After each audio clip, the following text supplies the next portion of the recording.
Meanwhile, the beat-up Sixers staying on the West Coast after facing the Clippers this weekend. They face the Lakers tonight, and Philly's going to be shorthanded, hoping for some more Shake Milton magic. Josh Richardson will be out after suffering a concussion in that loss Sunday against the Clippers. He has started 45 out of 47 games he's played this season. Meanwhile, Joel Embiid sprained his left shoulder last Wednesday in Cleveland, expected to be reevaluated later this week. Embiid had just scored a career-high 49 points in his last game before getting hurt.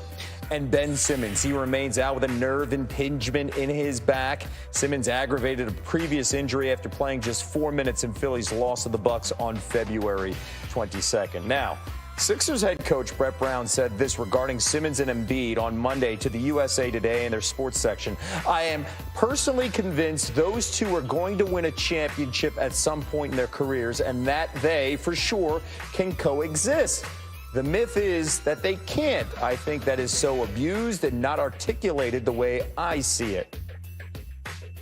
Stephen A. Smith back with us here with much more on Brett Brown's comments. Stephen A., how realistic is it that the Sixers can win a future title with Embiid and Simmons playing together? Well, here's my answer. I don't think it seems that likely with Brett Brown as the coach. And I'm not somebody advocating for him to be fired, but I don't think that Brett Brown needs to be pointing out the greatness of Embiid and Simmons and the expectations that should come associated with them when you're the coach that can't seem to get them to win road games. Last time I checked, I went on the road to win a title. These guys have lost 8 straight on the road. They're 2-14 in their last 16 home games, if I remember correctly. They've got 2 wins against the New York teams, the Knicks and Brooklyn Nets. They are 0-14 everywhere else since Christmas. Now, that's just pathetic. It's just pathetic. And so when you look at it from that perspective, you're sitting there bloviating about what these guys can be. Well, if you're so confident in them, what Brett Brown is not realizing is it forces us to look at him because why the struggles? Why were you the 5th seed before Ben Simmons got hurt, before Joel Embiid got hurt? You were a 5th or 6th seed, vacillating back and forth between the two. Why is that the case if they are so great?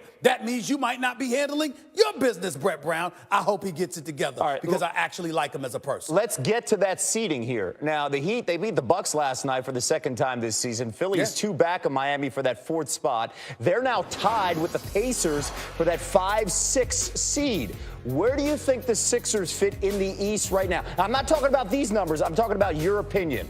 I believe that Milwaukee, Toronto, Boston, and Miami are definitively better and more reliable than the Philadelphia 76ers, who have been a roller coaster ride, okay? They personified what Six Flags is all about. They got to get their act together, okay? But in the end, when you look at the Sixers, from a talent perspective, we know what a healthy Joel Embiid and Ben Simmons can do. This kid, Shake Milton, who dropped 39 on the Clippers, who went 3 games where he hit 13 consecutive three-pointers, a total of 13 consecutive three-pointers. If you get that kind of shooting from somebody, with Ben Simmons and Joel Embiid on the floor, the Philadelphia 76ers could beat anybody in the Eastern Conference. They could come out of the East and represent the Eastern Conference in the NBA Finals. But that's a big if, because can Shake Milton do that continuously? And is Ben Simmons and Joel Embiid going to be healthy? Too many question marks, and we didn't even get to Brett Brown. Oh, by the way, we already talked about Brett Brown. Too many questions right now about the Sixers. We didn't even get the Tobias Harris and that big contract, as well as Al Horford, and that is surrounding the Sixers team. All those question marks. How do we know it's not coaching